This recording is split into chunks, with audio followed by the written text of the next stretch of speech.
times around, but never, never, ever give up.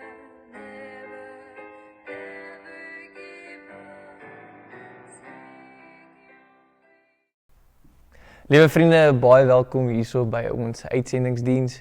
Sommer net daar waar jy jouself bevind, mag jy in die teenwoordigheid van die Here wandel, mag jy sy genade ervaar en sommer net daar rustig raak vir dit wat ons vandag gaan lees. Kom ons raak net vir 'n oomblik so stil en bid saam. Geliefde Heer, ons dankie vandag om weer eens op so 'n besonderse manier vandag weer bymekaar te kom, Here. Here, hier waar ons op verskillende plekke is, dat ons weet, u woord kan deurdring na ons toe. Of ons by die huis is, of by die see, of selfs by moedeloos verlate se vlaktes. Dankie dat ons weet, u is met ons op reis. Here, wanneer ons nou die teksgedeelte gaan lees, maak ons hart ontvanklik, sodat ons kan hoor wat u vandag vir ons wil sê. Amen. Vriende, dit is vir my weer eens 'n besonderse voorreg om so saam met jou te kan kuier. Mag jy besef, jy is gegroet met die woorde van genade, barmhartigheid en vrede.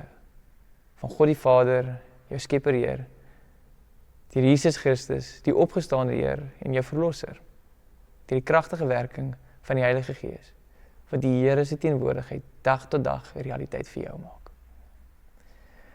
Vriende, ons lees vandag 'n besonderse stuk en ons kom weer 'n bietjie in Handelinge en soos wat ek nou die vorige ronde genoem het, is mens moet besef, Handelinge is nou maar basies die tweede geskrifte van Lukas. En Lukas is nou maar basies die geskrifte wat verduidelik wat het Jesus gedoen gedurende sy bediening. En nou is Handelinge eintlik die uitnodiging om te sê wat gebeur nou na Jesus se bediening. Die ontstaan van die kerk, hierso en so meer van wat is die kerk nou as liggaam van Christus, wat moet die kerk gaan doen. En hierso gaan ons 'n interessante gedeelte lees van vers 29 af. Dit is in Handelinge 2 waar ons dan kan sien, die is nou maar na regte Petrus se eerste toespraak. En dit lees nou so as volg. Broers, wat die stamvader Dawid betref, kan ek vir julle met sekerheid sê dat hy gesterf het en begrawe is en sy graf is tot vandag toe by ons. Omdat hy 'n profeet was en geweet het dat God met eed aan hom beloof het om iemand van sy naaste op sy troon te plaas, het hy in vooruitskouing op die opstanding van Christus gesê. Hy is nog aan Hades oorgelaat, nog het sy liggaam ontbinding beleef. God het hierdie Jesus laat opstaan, daarvan is ons almal getuies. Nadat hy tot aan die regterhand van God verhoog is en die belofte van die Heilige Gees van die Vader ontvang het, het hy die Gees uitgestort en dit wat julle sien en hoor.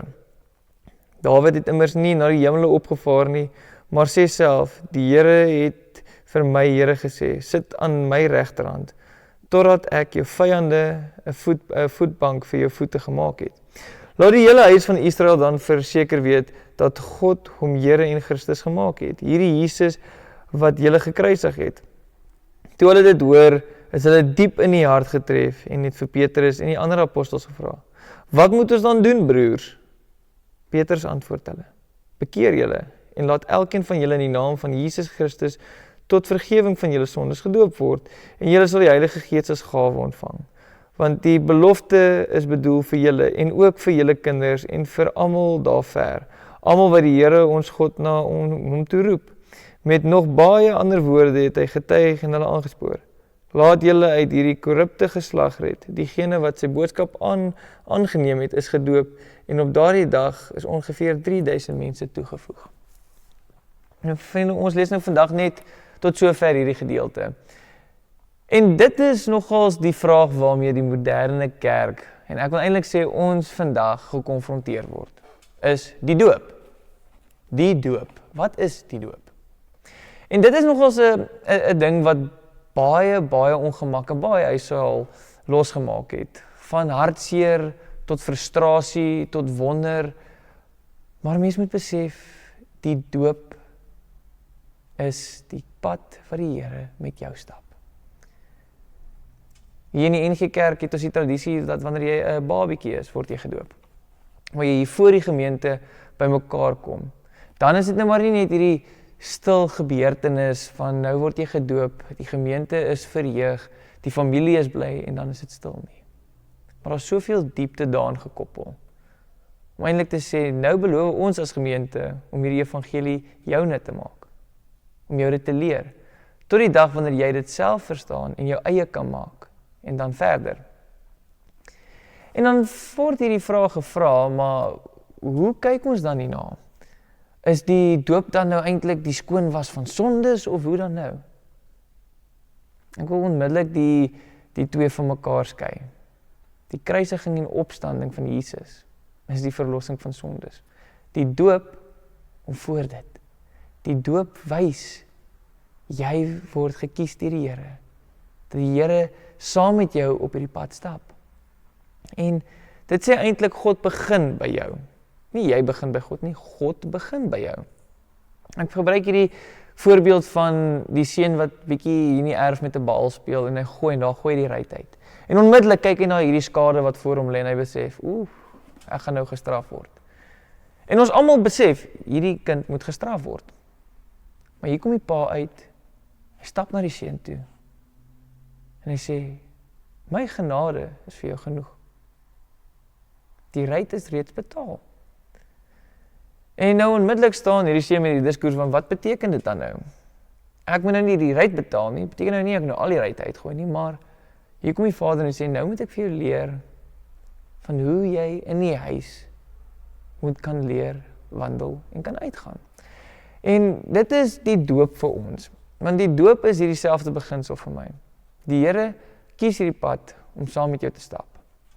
Die doop is dan van so 'n maat om te sê, maar die Here het al reeds sy genade oor jou uitgestort. Die doop wys na Christus toe. Die doop wys na die verlossing toe. Maar ons moet besef, dis nie die doop wat jou red nie. Dit is die Here Jesus Christus wat jou gered het. En dan is ons daarna kyk, meer word die debat van, maar hoe word jy dan gedoop? Hoe moet jy gedoop word? En kyk, daar's niks spesiaals aan die water nie. Dit is waarin jy gedoop word. In die naam van die Vader, die Seun en die Heilige Gees. En dit is hoekom ons hierdie gedeelte lees, want baie keer word er gesê, ja, maar hoe kan 'n kind dan nou verstaan wat hy gedoop word? Ons lees hierdie gedeelte uit Handelinge wat sê, die doop is vir julle en vir julle kinders. Wat outomaties vir ons sê, jy weet, dit is groter as die begrip van 'n kind tot hy alles verstaan, wat sê die Here staan volkome daar en sê, ek kies om hierdie pad saam met jou te stap. Van die begin af, voordat jy nog enige idee gehad het, voordat jy nog enige indruk gehad het, en self vir jou nou wat bietjie ouer is, sê die Here, ek stap reeds hierdie pad saam met jou. En dit is hoekom die doop vir ons hoop is. Want dit vertel vir ons van hierdie belofte wat die Here gemaak het, dat ons daaraan kan vashou, met ons geloof, en so meer, dat ons met hoop daaraan kan vashou, en sê, maar Here, U stap hierdie pad saam met ons, U het hierdie vir ons gedoen, U sê, my genade is vir jou genoeg. En nou, wanneer ons ouer word, doen ons iets in die NG Kerk wat ons noem belydenis van geloof. Dan is die belydenis nou nie die vervanging van die doop nie, maar dit sê eintlik, maar Here, ek besef nou U belofte. Ek verstaan van waarom ek gedoop was toe ek 'n kind was. Ek verstaan nou hoekom die gemeente my moes oplei. Ek verstaan hoekom moes ek hierdie pad stap. Nou verstaan ek wat U genade is. En dit is vir my genoeg. En vriende, baie keer wanneer ons oor die konsep praat van doop, dan sê mense groot doop, klein doop, en dit raak 'n groot getwis. Maar ons sê nie groot of klein nie. Dit het vir ons geensins te doen met die hoeveelheid nie. Ons praat uit en sê ons doen 'n verbondsdoop. Wat sê die Here kies hierdie pad saam met jou. Ons glo net nie in herdoop nie. Want die teologiese kwessie wat ons dan daarby sê is, maar kan die Here dan nie sy belofte hou nie? Dis uit en uit wat ons dan begin insinueer. Maar ons moet begin versigtig praat wanneer ons dan praat oor die doop en dit, want daar's regtig mense met hierdie diepe verlange om hierdie nabyheid van God te kan ervaar en by hom te wees. En die evangelie sê juist daarvan dat God getrou is. Ons besef ons moet nader aan hom begin lewe. Dit is die uitnodiging. En baie keer moet 'n mens besef dat ons met versigtiging hiermee moet stap. Dat mens moet besef, daar is mense wat hierdie gevoel kan uitbuit. Want geloof word baie maklik in 'n besigheid en verander. Maar mense is kwesbaar oor hulle geloof. Is ek dan nou reg gedoop? Is ek dan nou nog gered? Is ek dan nou nog geseën? Is ek dan nou nog 'n geliefde kind van die Here? Dan besef 'n mens die kwesbaarheid wat voorkom, hierdie soeke na nabyheid. Maar dan kry jy mense wat dan die doop en jou geloof as 'n produk begin bemark en dan 'n produk te begin verkoop. En dit is heeltemal verkeerd. Want dan doen ons dit dan nie vir die regte rede nie. Dan verstaan ons nie wat is die konsep van die doop nie. Dan is dit sleg om te besef ons wandel in 'n wêreld waar mense die kwesbaarheid, die sosiale kwesbaarheid kan uitbuit en sê maar jy is reg, jy is dalk nie gered nie. En uit daarbey 'n mark te begin te bou. En dan om basies tussen jou en hierdie verbond van die Here basies 'n besigheidstransaksie te sit. Dit is so verkeerd. Mens moet besef die doop is 'n mistiese aspek in ons geloof. Om te sê, maar jy mag daarin wandel. Jy as mens, wanneer jy ouer is, kan verstaan wat my genade beteken. Jy as kind, voordat jy nog kan verstaan het ek dit al reeds by jou uitgestort. Ek wil weer terugkom na die konsep van die pa, na die pa en die seun toe. Die pa het gesê, die ryt is betaal. Jy bly nog steeds my kind. Dit is wat genade is. Maar genade moet dan nie toestemming wees om dan te kan gaan en dan om die ondenkbare te kan gaan doen en dan al die ryte te gaan breek nie. Want dit is nie genade nie. Dit is nie wat dit beteken nie. Ons moet besef, ons kyk uit daai lens van genade is nou maar toestemming om te sê, ek kan hierdie ryte gaan breek. Nee. Genade is om te sê, jy het dalk nou oortree, maar laat ek jou nou reg leer. En dit wat jy al geleer het, moet jy dan nog kan eerbiedig. Vriende, dit is die belangrikste ding dan van die doop, vir my.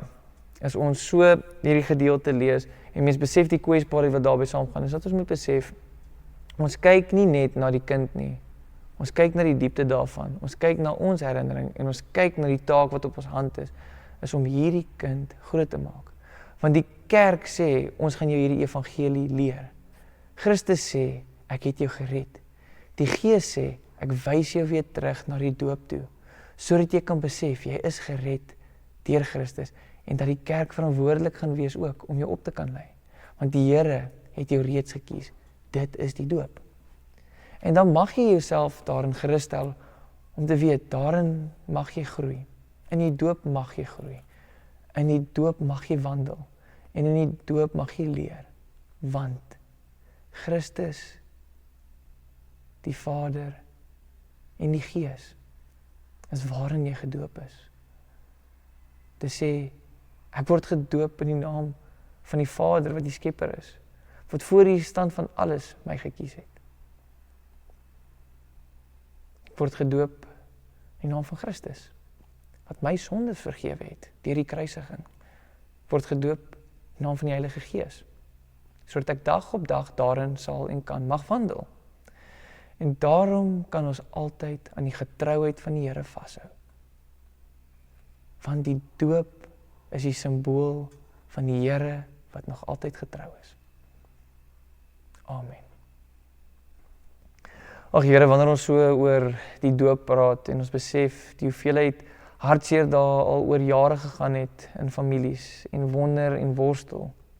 Here, dankie dat wanneer ons weer hierdie gedeelte lees, dat ons kan besef, U kies ons, dat U hierdie pad saam met ons stap. Here, dankie dat ons in U genade mag wandel, Here. Maar Here, gee vir ons die waagmoed om dag op dag hierdie verandering te kan bring, ten spyte van. Here, my gebed is dat ons kan weer net opnuut besef wat U genade vir ons beteken. Amen. Vriende, daar waar ook al jy gaan, mag jy besef, jy wandel en jy rus en jy leer. Daar waar jy mag gaan, gaan dan, leer dan en doop dan. Gaan uit en leer vir die wêreld wat vir jou geleer is oor Christus, sodat hulle ander kan leer, sodat ons hulle weer na Christus toe kan bring. Mag jy besef dat die Here altyd saam met jou is.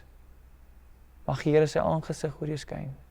Mag jy in die Here se genade wandel en mag jy besef, die Here is altyd saam met jou op reis. Amen.